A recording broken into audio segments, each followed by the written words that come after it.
Oh, he doesn't like that. Okay. Well, good morning, good morning, good morning. I don't know why it didn't like that, but it did not. So let's get here.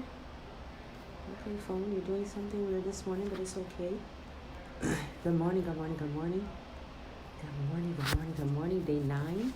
We're on for day 9. Good morning, Deborah. Day 9, talking about partnership versus possession. Partnerships versus possession. If you're married, if you're single, desiring to get married, if you know anyone that's married, that's in a marriage that is not equal, I would say that, in a marriage where they're not submitting one to another. Good morning, Giovanna. Good morning, Faye. Deborah, good morning, good morning, good morning. If you know that anyone that's in a marriage that's unequally yoked, if you know of anyone that's in a marriage where emotional abuse or destructive behavior is happening, if you know of anyone that's in a marriage that's not healed, just anyone, even in a marriage that's whole, this is always a reminder, and we always have to go back and make sure that we're doing these things. We're talking about breaking free from behavioral patterns and things that are contributing to the failure and the destructiveness of the marriage. We've been on for the last 10 days, so I started with day 0, so this is actually day 10, hindsight, but day 9 of 21, and today we're talking about you're his partner, not his possession. And the last few days, I talked about mutuality, reciprocity, and freedom. And those 3 key areas were very important for us to discuss because we want to understand our position in the marriage as the wife, our role in the marriage as a wife. For so long, we've been taught that, or just by what we saw, that we just cook, we just clean, we just do whatever our husbands say and things of that nature. But marriage is an equal partnership. That's exactly what it is. Yes, the husband is the head. He is the lead. God has placed him in that position to direct and to lead the family. But that does not mean that you don't have a voice. That does not mean that you don't have a say-so. That does not mean that you have to dumb yourself down or feel insignificant or invalued. Is it invalued? Unvaluable. Is that a word? You guys let me know.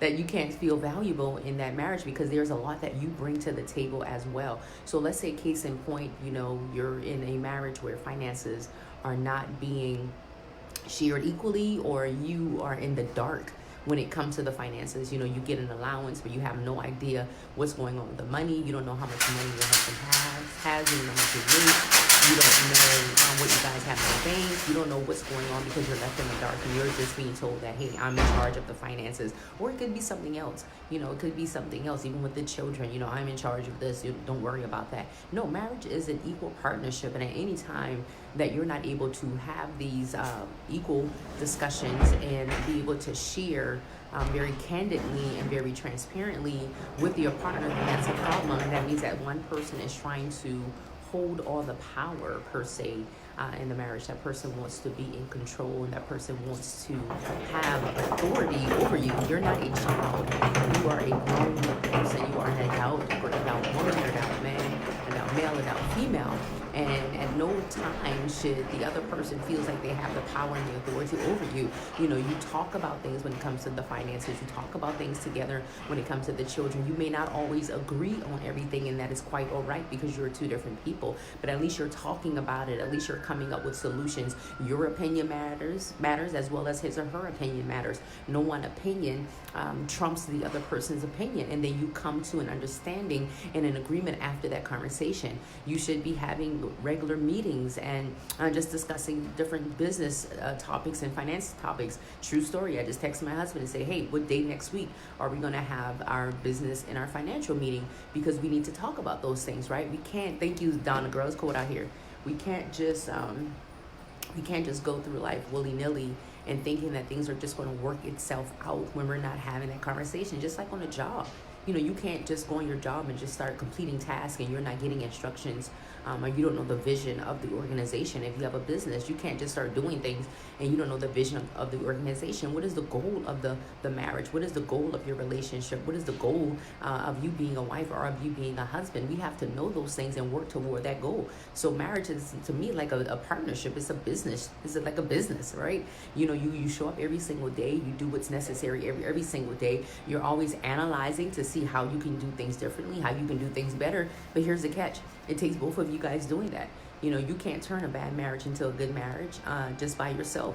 You can't turn an unhealthy marriage into a healthy marriage all by yourself.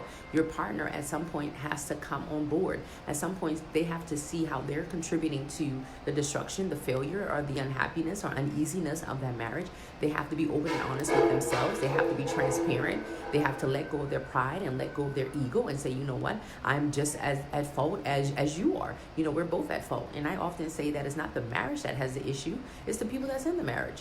Is the two stubborn people, good morning, Leon, the two stubborn, bullheaded individuals that's in the marriage that don't want to bend, that don't want to be flexible, that don't want to change, that wants to blame the other person for everything that's going on. You know, we can't have that. If you're talking about going in the 2020 year and with that same mindset, attitude, and behavior, your marriage will not last. You will be unhappy, you will be devastated, you will be frustrated, you will be overwhelmed, and you're going to want to quit.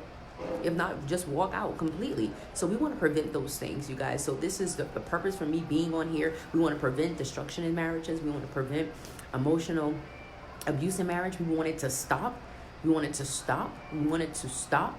There's so many things that I have available for you as far as resources, further conversations I can have with you, counsel, coaching, and all of that I can offer to you. However, at the end of the day, it is up to you. It is up to you and your husband. It is up to you and your wife to make the necessary decision and steps to being better together. Be better together. So hey, you guys, this is day 9 of 21. Day 10 will be tomorrow. I'm looking forward to having the conversation with you on tomorrow. Ooh, we're gonna be like halfway through it. Super excited about that. I know everybody's getting ready for Christmas and all that great jazz. So listen, if you're not following the Wives Who Win Training Center, be sure to follow. If you're a wife in waiting, someone desiring to get married, go to Wives Who Win Training Center and become a part of our real life community where it goes down inside of there. All right, you guys, I'll talk to you tomorrow.